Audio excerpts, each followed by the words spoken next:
মুফতি আমির হামজা ভাই জাতির সামনে চমৎকার আঙ্গিতে ব্যাখ্যা দিতেন। ভাই ব্যাখ্যা করেছিলেন এইভাবে, আমি শুধু তার সারমর্মটা উঠাচ্ছি। আমার বন্ধুরা, মার মেয়ে দুইজনে বসে রান্না করতেছেন। এই রান্না করার ক্ষেত্রে মার মেয়ে রান্না করতে করতে রান্না কমপ্লিট।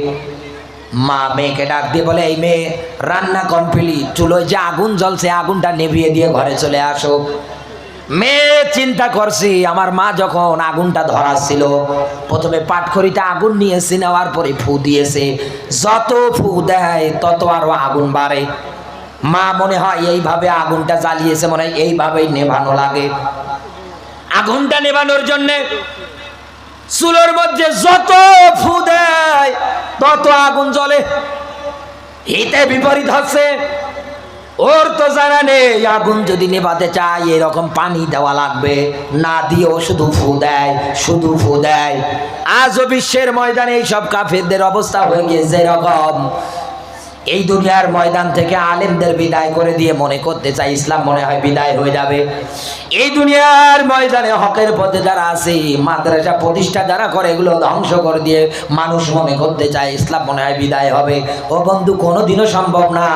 আপনি যত ফু দেবেন তত আরো বাড়াবে কে?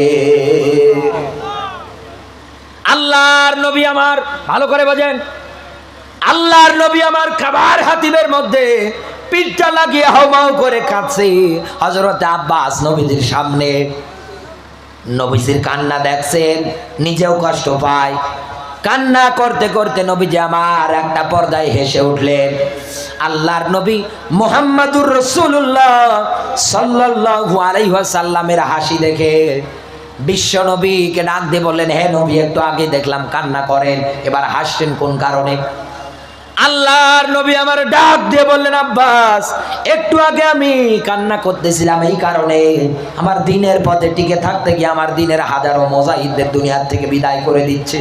আমার বেলাল, আমার খাব্বাব, আমার খবায়েব, আমার হানজালা, আমার সুমাইয়া, আমার দিনের একটার পর একটা কর্মীদেরকে দুনিয়ার থেকে বিদায় করে দিচ্ছে। আমি কষ্ট পাচ্ছি, আমি কোনো কিছু করতে পারছি না। এতে করে আমার কষ্ট হচ্ছে, এই জন্য আমি ক্রন্দন করছিলাম, কান্না করতেছিলাম। ও আব্বাস, একটু পরে আমি হেসেছিলাম কোন কারণে, তুমি কি জানতে চাও? বলে, হা হুজুর, আমি জানতে চাই।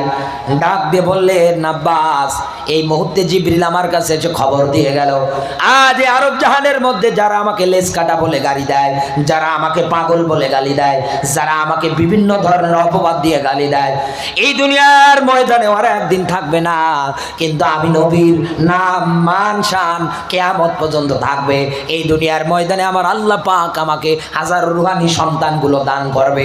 আমার মান আর শান খাটো করতে গিয়ে কেউ যদি কখনো স্লোগান দেয়, আমাদের রুহানি সন্তানগুলো জীবন দেওয়ার জন্য প্রস্তুত হয়ে দাঁড়াবে। এই জন্য তো আমার আল্লাহ ডাক দিচ্ছে, ইন্না আতাইনাকাল কাউসার। বলেন আল্লাহু আকবার। হে নবী, আমি তো আপনাকে দান করেছি হাউজে কাউসার। সুবহানাল্লাহ বলতে পারেন না? সুবহানাল্লাহ। আমার বন্ধুরা, তাহলে কাফের বেঈমান যারা আছে এই দুনিয়ার ময়দানে, তারা ইসলামের আলো, কোরআনের আলো নেভাবে কিভাবে? একবার খেয়াল করেন, আল্লাহ এই জায়গায় বলেছেন মুখের ফুৎকার দিয়ে ইসলামের আলো, কোরআনের আলোটা নেভাবে। এই যে আমার মুখ তাকিয়ে দেখতে পাচ্ছেন, আপনি আপনার মুখের দিকে তাকিয়ে দেখেন। আপনার যেমন দুইটা ঠোঁট আছে, আমার আল্লাহ আমাকে ওই রকম দুইটা ঠোঁট দিয়েছে। আপনার যেমন জিহ্বা আছে, আমার আল্লাহ আমাকে ওই রকম জিহ্বা বানিয়ে দিয়েছে।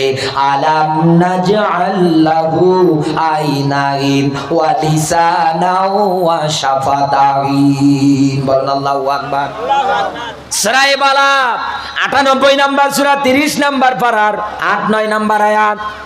আল্লাহ পাক বলেন, হে বান্দা, কিসের এত মশান, কিসের এত অহংকার? আমি কি তোর জন্য বানাইনি দুটো ঠোঁট, জিহ্বা? কথা কার? আরো জোরে বলেন। এই যে জিহ্বা বানিয়েছে, এই যে পানি এই জায়গার মধ্যে, একটু পরেই যদি আমি কমিটিদেরকে বলি, ভাই এই পানিটা আমারে গরম করে দেন, বাস্তব এক্সাম্পল দিচ্ছি, ভালো করে বোঝেন। আমি যদি ভাইকে বলি, ভাই পানিটা আমাকে একটু হালকা কুসুম কুসুম গরম করে দেন, কিন্তু এই পানিটা গরম করতে গিয়ে যদি বেশি মাত্রায় গরম হয়ে যায়, এই পানিটা আমি মুখের কাছে যতই নিয়ে যাব তত ভয় হবে যে এত গরম, খেতে গিয়ে আবার জিহ্বা যেন না পুড়ে যায়। কথা বলেন না কেন? কি করব আমি? মুখ দিয়ে ফু দেব, বাতাস করব, যত ফু দেব, চেষ্টা চালাবো, তত ঠান্ডা হওয়া শুরু করে দেবে।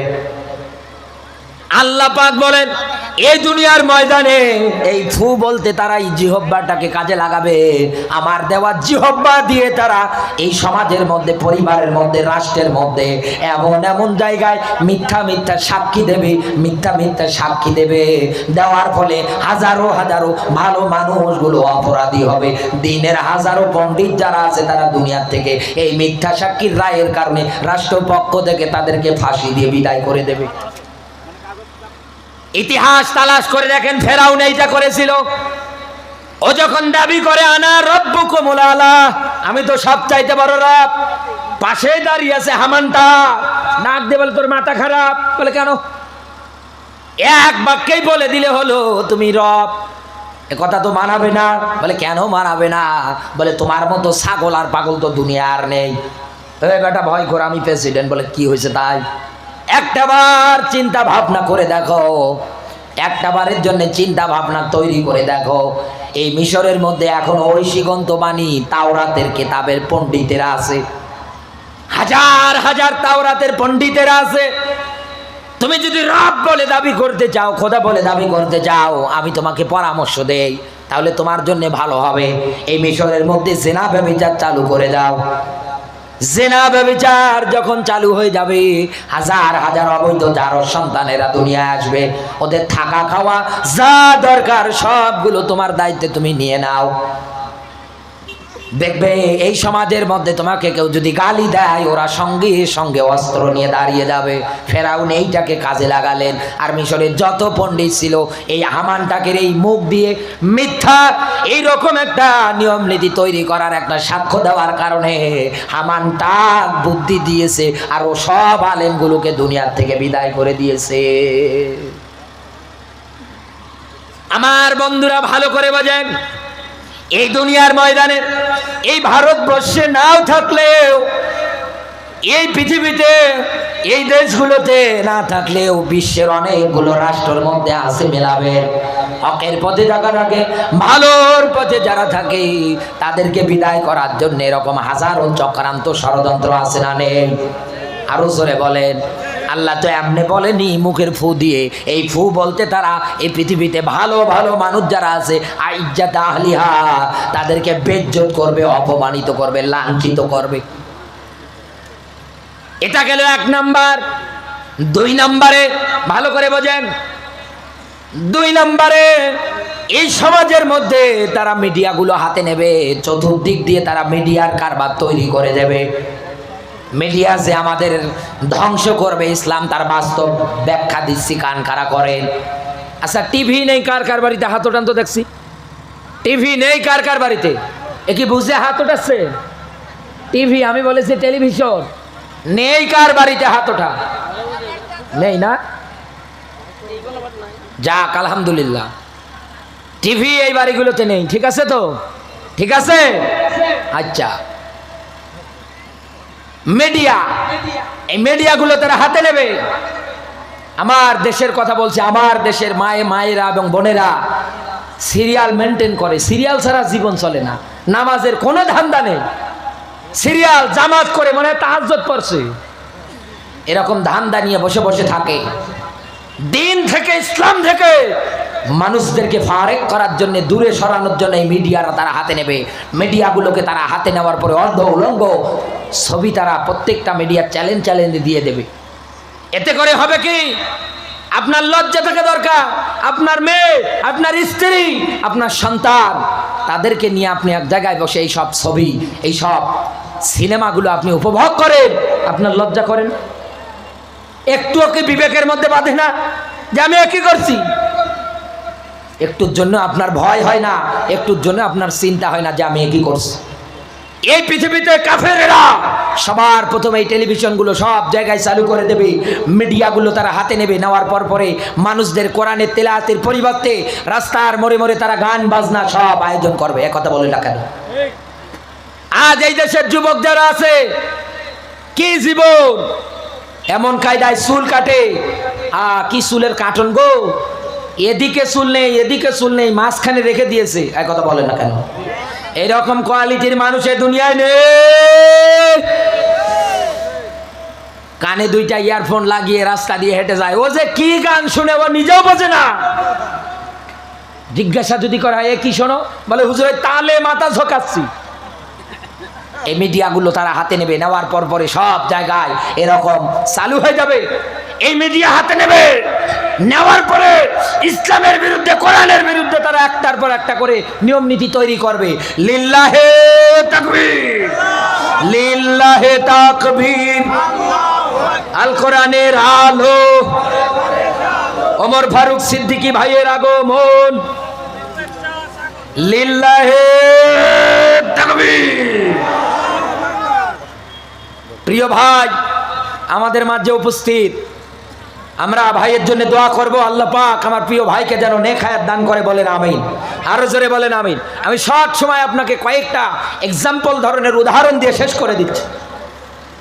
এই মিডিয়া হাতে নেবে, নেওয়ার পরে তারা ইসলামের বিরুদ্ধে অপসংস্কৃতিক হাজারো নিয়ম নীতি তারা রটাবে, রটিয়ে রটিয়ে মানুষদেরকে ইসলামের পথ থেকে দূরে সরে নিয়ে যাওয়ার জন্য চিন্তা ভাবনা করবে। এরপর পরে নুন ওয়াল কলামি ওয়া মা ইয়াসদুরুন, কলম বানিয়েছে কে? আরো জোরে বলেন। এখানে যারা আলেম বসে আছেন এবার প্রশ্ন করতে পারেন, হুজুর এই নুন এর ব্যাখ্যা কি? এর শেষের আয়াত দিয়ে ব্যাখ্যা করলেন যে কলম বানিয়েছেন আল্লাহ। তো এই নুন কোরআনের এরকম শব্দ 29 জায়গায় আছে, এগুলোকে বলা হয় হরফে মুখাত্তাব। 29 জায়গায় পাওয়া যায়। এগুলোর অর্থ একমাত্র জানে কে? তামাম দুনিয়ার সব মানুষদের অন্তরে আল্লাহ তালা মেরে দিয়েছে এই নুন দিয়ে। এই কলম হাতে নেবে, পেপার পত্রিকা এরকম ছাপাবে, মিডিয়া যুগে ভাইরাল করে দেবে। তোমাদের নবী মুহাম্মদুর রাসূলুল্লাহর চরিত্র যদি এতই ভালো হয়, 13টা বিয়ে করলো কোন কায়দা? এইরকম নাস্তিক এদেশে নেই। এগুলো রটাবে তারা, একটার পর একটা এরকম খারাপ মিডিয়ার মধ্যে লিখবে, মানুষ এগুলো পড়বে। তাই তো কিছু লোক মনে করবে হ্যাঁ হলেও হতে পারে। আরো কঠিন কঠিন ব্যাখ্যা ছিল, আমি আগেই বলেছি না, ভাসুরের নাম ধরা জায়েজ থাকলে ধরা জায়েজ নেই। এবার আমার আল্লাহ আপনাকে আমাকে ধৈর্য হারা থেকে, নিরাশ হওয়া থেকে, আগেই বলেছি না সুসংবাদ, এবার আল্লাহ ডাক দিচ্ছেন। আল্লাহ পাক বলেন আল্লাহু মুতিম্মু নূরিহি ওয়ালাউ কারিহাল কাফিরুন।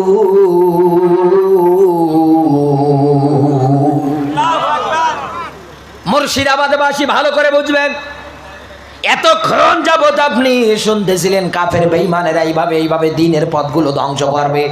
এবার আমার আল্লাহ ডাক দিচ্ছেন ওরা কোনোদিনও পারবে না। আমি কসম করে বলছি, আমার নূর, আমার আলো আমি এই জমিনে জ্বালাবো। এই পৃথিবীর ময়দানে মালিক যখন তার নূর আর তার ইসলামের নিয়ম নীতিগুলো জ্বালাবে, পুরো সমাজটা অন্যরকম হয়ে যাবে। সব জায়গার মধ্যে শান্তি বিরাজ করবে, কোনো মানুষ আর কোনো দিন উল্টা পাল্টা কাজের দিকে যাবে না। মেয়েরা রাস্তাঘাটে আনন্দ ফুর্তিতে চলবে, কারো কোনো ভয় থাকবে না, কোনো কিছু থাকবে না, ডাকাতির ভয় থাকবে না, খুনের ভয় থাকবে না, কোনো কিছুর ভয় থাকবে না। তাকান সৌদি আরবের দিকে, মাত্র 70% ইসলাম চলার কারণে ওই দেশটার এত পরিবর্তন। লক্ষ লক্ষ টাকার জিনিস পরে থাকে, কেউ নেয় না। তার বাস্তব সাক্ষী এই যে ভাই বসে আছে। মেয়েরা তাদের জানমাল নিয়ে চলতে পারে, কোনো অসুবিধা নেই। কিন্তু আমার বাংলাদেশে বন্ধু 80 বছরের বুড়ি মহিলাও নিরাপদ নেই। এক কথা বলেন কেন? এ যদি আমি একা বলতাম মানা যেত না, বলতে মানে হ্যাঁ হুজুর একাই ছিলাম, ভাই মাথা চোখাচ্ছে, জিজ্ঞাসা করে। এই জন্য এরকম শুধু বাংলাদেশ না, পৃথিবীর অনেকগুলো রাষ্ট্র আছে, ওই রাষ্ট্রগুলোতে ঠিক কিন্তু এইরকম আমরা তাকিয়ে দেখতে পাই। আল্লাহর কাছে এই রাতের বেলা দোয়া করছি, ও মালিক তুমি আমাদের এই চর্মচোখে আয়াতের বাস্তব ব্যাখ্যা যেন আমরা দেখতে পারি। আল্লাহ পাক যেন তৌফিক দান করে। জোরে বলুন আমিন, আরো জোরে বলেন আমিন। আমি যতটুকু আলোচনা করেছি, আল্লাহ আমাকে আমল করবার, আপনাদের আমল করবার, বাস্তব জীবনে মানবার আল্লাহ পাক যেন তৌফিক দান করে, বলেন আমিন। আমার মায়েরা যারা আছেন, মেহেরবানি করে আমি আপনাদের 2টা উপদেশে দিয়ে যাচ্ছি। ভাই আছেন আপনাদের সম্পর্কে আরো কিছু বলবেন, মেহেরবানি করে বলছি কোনোদিন স্বামীর অবাধ্য হবেন না, কারণ স্বামী ছাড়া আপনার মূল্য নেই। স্বামীটা আপনার মেইন সম্পদ। স্বামী নেই রাস্তাতে যাবেন, আপনাকে মানুষ কত ধরনের কটূক্তি করবে। স্বামীকে ভালোবাসেন, মহব্বত করেন, স্বামী ফেরাউনের চাইতে বড় ফেরাউন হলেও এই স্বামীকে ছেড়ে দেবেন না। স্বামীকে ভালোবাসা দেন। আপনি পারবেন আপনার স্বামীকে আপনার দিকে আকৃষ্ট করতে, কিন্তু আপনি সেটা করেন না, আপনি উল্টাপাল্টা করেন। আপনি স্বামীর সাথে হেসে কথা বলেন না, পাড়া প্রতিবেশীর বল্টুর সঙ্গে আপনার লাইন হেসে কথা বলেন। আল্লাহ পাক আমার এই মা বোনগুলোকে স্বামীর অবাধ্যতা থেকে, স্বামীর উপরে লানত দেয়া থেকে হেফাজত করুক, বলেন আমিন। আরো জোরে বলেন আমিন।